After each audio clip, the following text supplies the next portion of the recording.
नमस्कार, मैं हूं अनीता। आदिवासी डेली में आज आपको दिखाएंगे त्रिपुरा में टिपरा मोथा की चेतावनी, कहा विपक्ष की जिम्मेदारी जानते हैं।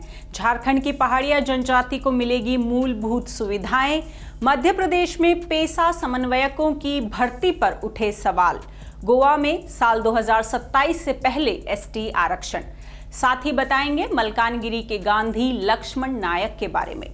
तो शुरुआत करते हैं हेडलाइंस के साथ। त्रिपुरा में टिपरा चीफ की केंद्र सरकार को एक और चेतावनी, कहा विपक्ष की भूमिका निभाना जानते हैं।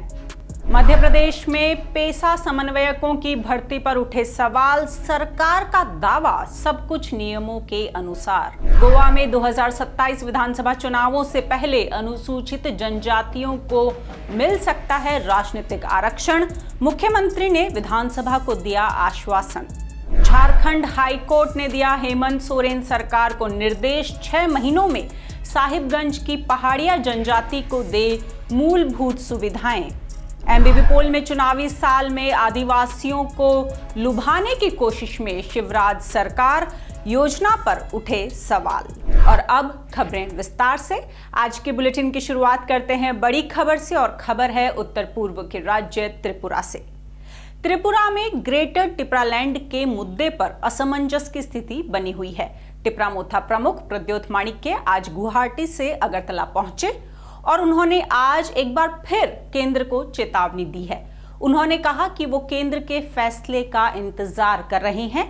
अगर सरकार त्रिपुरा के जनजातीय समुदाय के मसलों की नहीं सुनेगी तो उनकी पार्टी टिपरा मोथा राज्य में मुख्य विपक्षी दल की भूमिका में इस मुद्दे को उठाएगी। इस दौरान मीडिया से बातचीत में उन्होंने कहा कि उनकी चेतावनी के बाद उन्हें कई फोन आए, लेकिन वार्ताकार के सवाल पर उन्होंने साफ कहा कि ये सवाल देश के गृह मंत्री से पूछा जाए। टिपरा चीफ के इस बयान के बाद अब ग्रेटर टिपरालैंड की गेंद केंद्र के पाले में चली गई है। केंद्र को अब इस पर फैसला लेना है कि ये जो मेरा पॉलिटिकल जर्नी रहा है, मैंने अपने लिए कुछ मांगा नहीं। मैंने अपने लिए एक पोस्ट नहीं मांगा, एक पद नहीं मांगा, हमने कुछ नहीं मांगा। हमने सिर्फ अपने तिपरासा लोगों के लिए, जो एसटी लोग हैं, जो जनजाति त्रिपुरा का, उनके लिए हमने कुछ मांगा है। अगर वो गवर्नमेंट ऑफ इंडिया नहीं देना चाहती है तो वो उनका डिसीजन, अगर वो देंगे तो हम वेलकम करेंगे, अगर नहीं देंगे तो हम ऑपोजिशन में हैं और हम जानते हैं कि ऑपोजिशन क्या कर सकता है त्रिपुरा में, तो हम ऑपोजिशन का काम करेंगे। 27 तारीख लास्ट डेट था, अभी तक नहीं हुआ है, क्या बोलना चाहिए? ये सवाल आप होम मिनिस्टर से पूछिए, मुझसे मत पूछिए। मैं वही कह सकता हूँ जो मुझे कहा गया था। मैं अपने लाइन में हूँ, जो मुझे बोला गया था। अब अगर उनको कुछ करना है तो हम वेट करेंगे, लेकिन अगर नहीं करेंगे तो हम भी अपने एमएलए एमडीसी से बात करके आने वाले दिन में हमको क्या करना है उसके बारे में डिसाइड। त्रिपुरा की राजनीति में बड़ी असमंजस की स्थिति बनी हुई है। ग्रेटर टिपरालैंड के सवाल पर बीजेपी का स्पष्ट मत है कि वो नए राज्य के गठन के पक्ष में नहीं है, जबकि टिपरा मोथा का अस्तित्व ही ग्रेटर टिपरालैंड की मांग पर टिका हुआ है। टिपरा नेता प्रद्योत किशोर माणिक्य और गृह मंत्री अमित शाह की बैठक के बाद ऐसा लग रहा था कि दोनों दल करीब आ रहे हैं और बीच का रास्ता निकल रहा है, लेकिन केंद्र सरकार ने इस मुद्दे पर एक मध्यस्थ नियुक्त करने के सवाल पर अभी तक कुछ नहीं कहा है। सोमवार रात को टिपरा प्रमुख प्रद्योत माणिक्य ने केंद्र को चेतावनी दी थी कि अगर केंद्र ने उनकी बात नहीं सुनी तो वो आमरण अनशन पर चले जाएंगे। वहीं दक्षिण त्रिपुरा में आज कुछ लोगों ने रास्ता रोको प्रदर्शन भी किया और नेशनल हाईवे पर चक्का जाम किया। हम लोग का इंटरलोकेटर अपॉइंट करने के लिए होम मिनिस्ट्री से कहा गया था 27 तक वो लोग इंटरलोकेटर अपॉइंट करने के लिए, मगर 27 वो चला गया तो अब तक अपॉइंट नहीं हुआ इंटरलोकेटर। तो कल पता चला वो लोग बाइबली इंटरलोकेटर अपॉइंट किया, हम लोग अभी तक ऑफिशियली नहीं मिला। तो जब तक ऑफिशियली हम लोग का नोटिफिकेशन नहीं मिलेगा तब तक हम लोग यहाँ पे बमरा खंटिंग करेंगे। हम लोग हंगर स्ट्राइक के लिए हम लोग अभी प्लेस देख रहे हैं। इस साल टिपरा मोथा ने ग्रेटर टिपरालैंड के मुद्दे को लेकर पहली बार विधानसभा चुनाव लड़ा था। पार्टी ने अनुसूचित जनजाति के लिए आरक्षित 20 सीटों में से 13 पर जीत हासिल की थी। फिलहाल टिपरामोथा राज्य में मुख्य विपक्षी पार्टी बन गई है। और अब त्रिपुरा से चलते हैं मध्य प्रदेश। मध्य प्रदेश में इस साल विधानसभा के चुनाव होने हैं। ऐसे में आदिवासी समुदाय को एक बार फिर अपने साथ लाने के लिए बीजेपी अब panchayat extension to schedule area यानी पेसा अधिनियम और पेसा समन्वयकों की मदद लेने जा रही है। शिवराज सिंह सरकार पेसा कानून का खूब प्रचार कर रही है। हालांकि अब विपक्ष ने इस पर सवाल खड़े कर दिए हैं। विपक्षी दलों का आरोप है कि पेसा समन्वयकों के पदों पर सत्ताधारी दल से जुड़े लोगों को नियुक्ति दी गई है ताकि वो चुनावों में पार्टी की मदद कर सके। सामाजिक कार्यकर्ता आनंद राय ने मीडिया को बताया कि मध्य प्रदेश उद्यमिता विकास केंद्र यानी सैड मैप के माध्यम से आवेदन आमंत्रित किए गए थे। आवेदन प्राप्त होने के बाद मेरिट सूची बनाई गई, लेकिन अचानक बिना किसी जानकारी के इसे निरस्त कर एक निजी एजेंसी से आउटसोर्सिंग के जरिए समन्वयक नियुक्त कर लिए गए। इस पर जयस के राष्ट्रीय संरक्षक और कांग्रेस विधायक हीरालाल अलावा ने कहा कि बीजेपी ने बेरोजगार आदिवासी युवाओं को ठगा है। उन्होंने कहा कि पेसा समन्वयकों की भर्ती में घोटाला हुआ है और वो इस मामले को विधानसभा में भी उठाएंगे। पूर्व मुख्यमंत्री और वरिष्ठ कांग्रेस नेता दिग्विजय सिंह ने मुख्यमंत्री शिवराज सिंह चौहान को पत्र लिखकर इस मामले की जांच स्पेशल टास्क फोर्स से कराने की मांग की है। हालांकि सत्तारूढ़ पार्टी बीजेपी ने सभी आरोपों को खारिज करते हुए कहा कि राज्य में होने वाली हर भर्ती नियमों के दायरे में रहकर ही की जाती है। आपको बता दें, नवंबर 2022 में ही मध्य प्रदेश सरकार ने राज्य में पेसा के नियम लागू कर दिए हैं। ये कानून जनजातीय समुदाय को अधिक अधिकार और सुरक्षा प्रदान करता है। और अब मध्य प्रदेश से चलते हैं गोवा। गोवा में अनुसूचित जनजातियों को राजनीतिक आरक्षण के मुद्दे पर मुख्यमंत्री प्रमोद सावंत ने कहा कि अगले विधानसभा चुनावों से पहले इसमें सफलता जरूर मिलेगी। मंगलवार को राज्य विधानसभा में मुख्यमंत्री ने ये बात कही। उन्होंने कहा कि उनकी सरकार 2027 में होने वाले अगले राज्य विधानसभा चुनाव से पहले अनुसूचित जनजाति की आबादी के लिए आरक्षित निर्वाचन क्षेत्रों के लिए कोशिश कर रही है। विधानसभा में आम आदमी पार्टी के विधायक कैप्टन वेंजी विगास ने मुख्यमंत्री से एसटी सीटों के आरक्षण पर सवाल पूछा था। साथ ही ये सलाह भी दी थी कि 40 सीटों में से कम 4 सीटें एसटी के लिए आरक्षित होनी चाहिए। इसका जवाब देते हुए मुख्यमंत्री सावंत ने कहा कि एसटी आरक्षण के लिए निर्वाचन क्षेत्र समुदाय की जनसंख्या के आधार पर तय किए जाएंगे। मुख्यमंत्री ने आगे कहा कि मतदाताओं की संख्या के आधार पर जनसंख्या सर्वेक्षण किया जाएगा। सोमवार को ही राज्य आदिवासी कल्याण विभाग ने एसटी के लिए राजनीतिक आरक्षण पर राज्य सरकार को प्रस्ताव भेजा था, जिसमें विधानसभा में एसटी के लिए 4 सीटें आरक्षित करने की बात कही गई थी। आपको बता दें, गोवा में एसटी समुदायों के राजनीतिक आरक्षण का मामला 20 सालों से लंबित है। 2011 की जनगणना के अनुसार राज्य की कुल आबादी में अनुसूचित जनजाति का हिस्सा करीब 12% है, लेकिन इसके बावजूद राज्य की 40 विधानसभा सीटों में से एक भी सीट अनुसूचित जनजाति के लिए आरक्षित नहीं है। ऐसे में गोवा के आदिवासी संगठन लगातार इस मांग को उठा रहे हैं। और आखिर में चलते हैं झारखंड।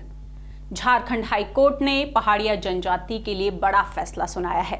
कोर्ट ने राज्य सरकार को निर्देश दिया है कि 6 महीने के अंदर साहिबगंज में रहने वाली पहाड़िया जनजाति को मूलभूत सुविधाएं उपलब्ध कराई जाए। दरअसल पहाड़िया जनजाति के एक एक्टिविस्ट सूर्य कुमार पहाड़िया ने हाईकोर्ट में एक जनहित याचिका दायर की थी, जिस पर सुनवाई करते हुए मंगलवार को चीफ जस्टिस संजय कुमार मिश्र की खंडपीठ ने राज्य सरकार को ये निर्देश दिया। इसी के साथ कोर्ट ने याचिका निष्पादित कर दी। पीवीटीजी कहे जाने वाले इन आदिवासी परिवारों का जीवन बेहद मुश्किल और खतरे से घिरा है, क्योंकि इनकी जीविका के साधन सीमित हैं। शिक्षा और दूसरी सुविधाओं तक इनकी पहुंच नहीं है और लगातार इनका शोषण होता रहा है। ये आदिवासी कौन हैं और किन हालात में जी रहे हैं, देखिए हमारी ये बेहद खास ग्राउंड रिपोर्ट।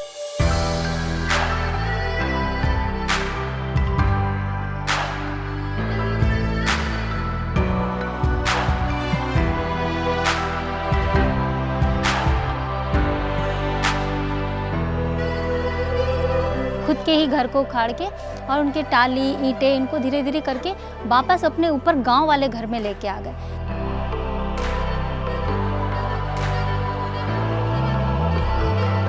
उधर एक टंकी में लगा हुआ सर, टंकी में लगा हुआ, वो भी पानी रहेगा तब ना जाए सर। टंकी में पानी नहीं है, पीट किया हुआ है, पानी भेजता नहीं है, पानी नहीं है, कहाँ से पानी जाएगा। जैसे यहाँ पे शरीफा है, बहुत सारे ऐसे फल हैं जो कि इनको यहाँ कम दाम में ले करके और इसके बिचौलिए जो है बाहर जा करके अच्छे दाम ले करके बेचते हैं।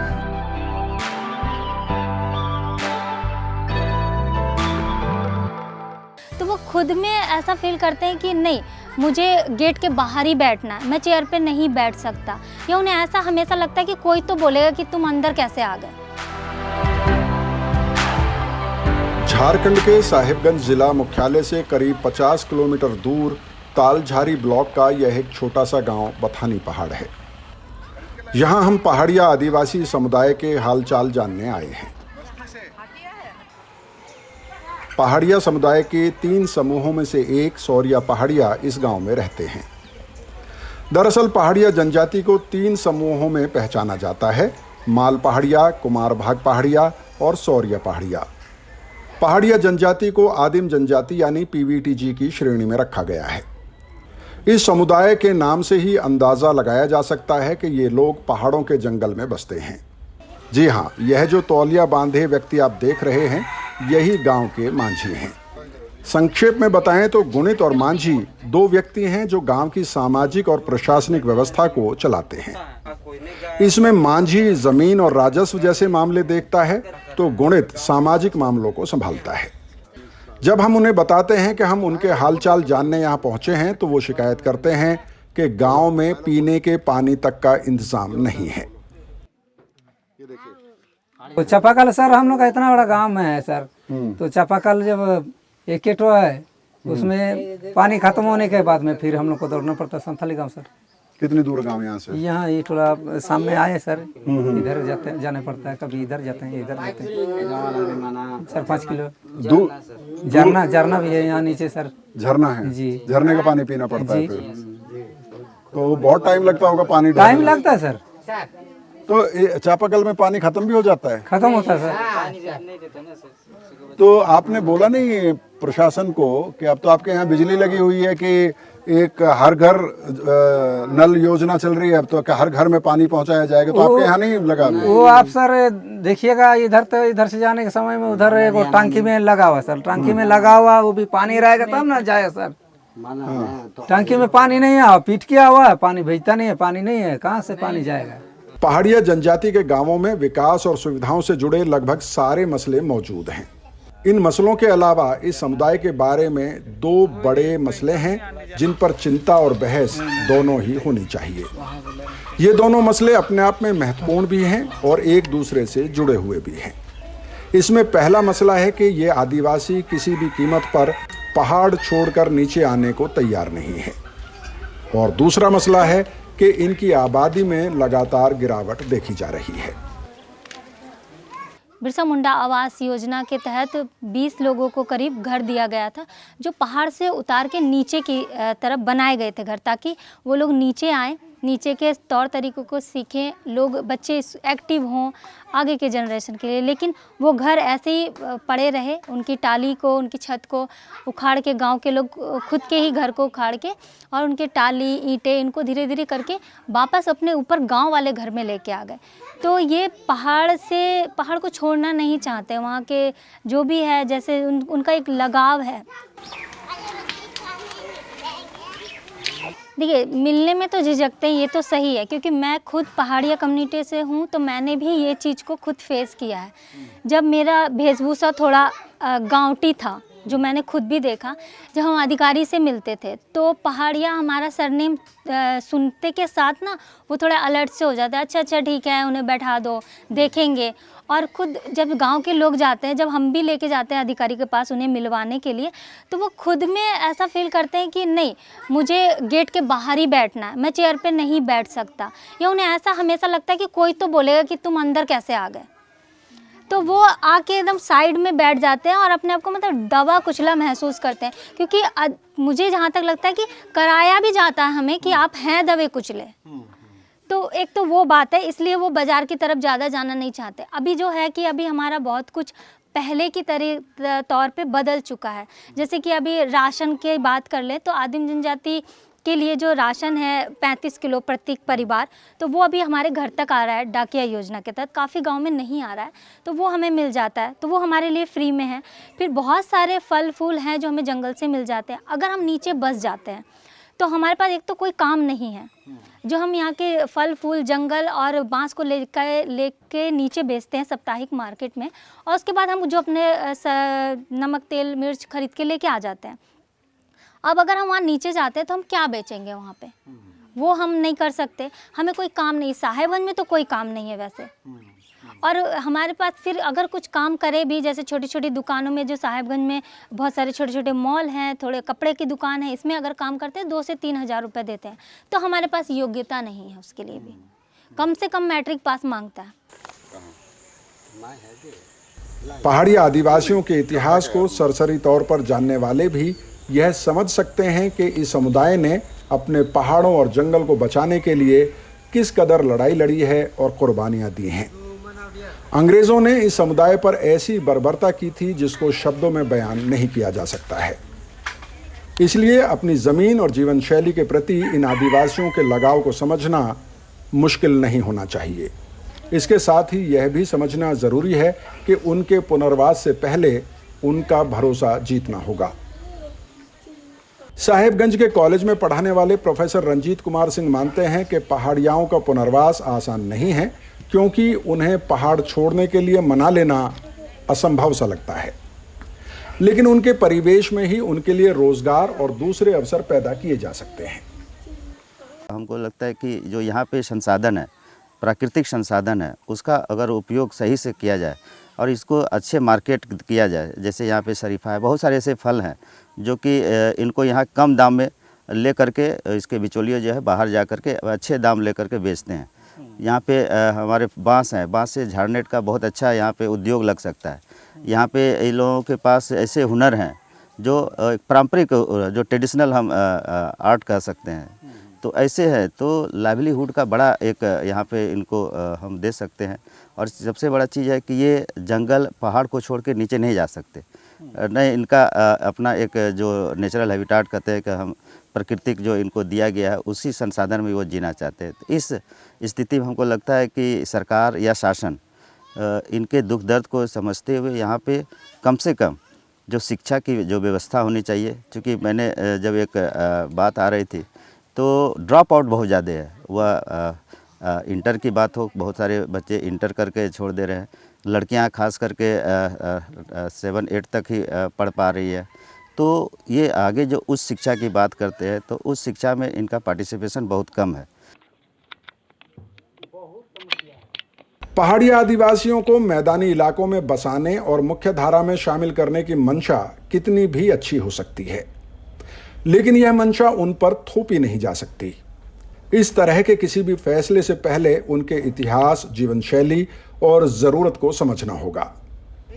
जहां तक उनकी आबादी में नकारात्मक वृद्धि दर का सवाल है, आंकड़े तो यही कहते हैं कि उनकी आबादी घट रही है।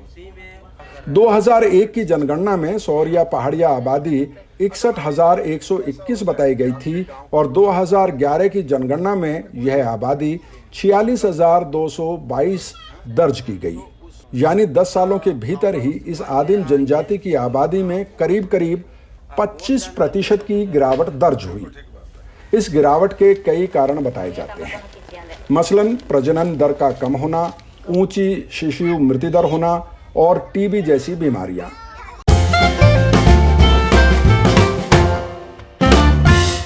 अपने दूसरे सेगमेंट एमबीबी पोल में आज हमने मैं भी भारत के यूट्यूब चैनल पर आपसे एक सवाल किया था। वो सवाल था, मध्य प्रदेश सरकार 15 लाख आदिवासियों को जूते, चप्पल, साड़ी और छाते जैसी चीजें बांटेगी। इस सामान पर सरकार 261 करोड़ रुपए खर्च करेगी, लेकिन समाचारों से पता चलता है कि ये पैसा दरअसल आदिवासियों को तेंदुपत्ते के बोनस में से ही खर्च किया जा रहा है। राज्य में विधानसभा चुनाव में अब ज्यादा समय नहीं है। इस स्थिति में सरकार के इस फैसले को आप कैसे देखेंगे? इस सवाल के जवाब में हमने आपको 4 ऑप्शन दिए थे। इसके जवाब में सबसे ज्यादा यानी 64% लोगों के मुताबिक शिवराज सरकार चालाकी कर रही है। वहीं 27% ने माना कि सरकार का ये काम अनैतिक है, जबकि 8% के मुताबिक शिवराज सरकार ठीक काम कर रही है, तो वहीं 2% ने पता नहीं का ऑप्शन चुना। लेकिन हमने ये सवाल क्यों पूछा था? मध्य प्रदेश में चुनावी साल में शिवराज सरकार आदिवासियों पर खासा ध्यान दे रही है। अब सरकार ने तेंदुपत्ता आदिवासियों को लुभाने की कोशिश की है। शिवराज सिंह चौहान सरकार राज्य के 15 लाख तेंदुपत्ता आदिवासी परिवारों को साड़ी, जूते, चप्पल और छाते जैसी सामग्री बांटेगी। लेकिन कुछ खबरों में ये दावा किया जा रहा है कि सरकार ये सामग्री आदिवासियों के ही बोनस यानी 261 करोड़ रुपए से खरीदेगी। दरअसल सरकारी लघु वनोपज संघ इन आदिवासियों से तेंदुपत्ता खरीदता है। इसके अलावा कुछ बोनस भी आदिवासियों को दिया जाता है। लेकिन खबरों का दावा है कि इस साल के बोनस को सरकार आदिवासियों को ना देकर उससे ये सामान खरीदेगी और फिर उसे आदिवासियों में बांटेगी। इस पूरे मामले में विपक्ष ने सरकार पर सवाल उठाया है। आदिवासी विधायक डॉक्टर हीरालाल अलावा ने कहा कि इस योजना से घोटाले की बू आ रही है। उन्होंने कहा कि अगर सरकार आदिवासियों का भला चाहती है तो बोनस के पैसे सीधे उनके खाते में क्यों नहीं डालते। वहीं कांग्रेस ने कहा कि सरकार को चुनावी साल में ही ये क्यों याद आता है कि आदिवासी नंगे पांव चलते हैं। हालांकि वन मंत्री विजय शाह का दावा है कि सरकार आदिवासियों के प्रति संवेदनशील है, इसलिए ये योजना लाई गई है। शिवराज सरकार हमेशा आदिवासियों की चिंता करती है।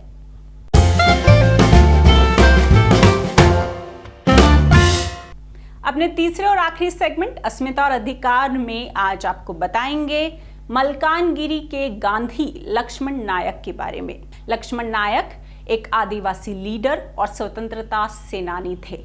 दक्षिण उड़ीसा में आदिवासियों के अधिकारों के लिए काम करने वाले लक्ष्मण नायक भूइयां जनजाति से थे। लक्ष्मण नायक ने अपने लोगों के लिए ब्रिटिश सरकार के खिलाफ मोर्चा खोला।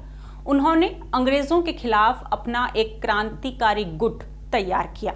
उस समय स्वतंत्रता संग्राम का नेतृत्व कर रही कांग्रेस ने उन्हें पार्टी में शामिल होने का न्योता दिया। कांग्रेस की सभाओं और ट्रेनिंग सेशन के दौरान वो गांधी जी के संपर्क में आए। वो गांधी जी का चरखा साथ लेकर आदिवासी गांवों में एकता और शिक्षा के लिए लोगों को प्रेरित करते थे। बहुत से लोग उन्हें मलकानगिरी का गांधी भी कहने लगे थे। महात्मा गांधी के कहने पर उन्होंने 21 अगस्त 1942 को जुलूस का नेतृत्व किया और मलकानगिरी के मथिली पुलिस स्टेशन के सामने शांतिपूर्वक प्रदर्शन किया। ब्रिटिश सरकार ने उनके बढ़ते प्रभाव को देख उन्हें हत्या के एक झूठे मामले में फंसा दिया। उन्हें गिरफ्तार कर लिया गया और फिर फांसी की सजा सुनाई गई। 29 मार्च 1943 को बहरमपुर जेल में उन्हें फांसी दे दी गई।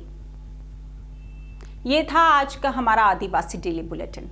अगर आप हमसे जुड़ना चाहते हैं तो नीचे दिए गए व्हाट्सएप नंबर पर आप हमें मिस कॉल दे सकते हैं। इसके साथ ही अगर आप कोई सुझाव हमें भेजना चाहते हैं तो कमेंट बॉक्स में लिख कर बताएं। इस वीडियो को लाइक करें, शेयर करें और मैं भी भारत के यूट्यूब चैनल को सब्सक्राइब करना ना भूलें। धन्यवाद।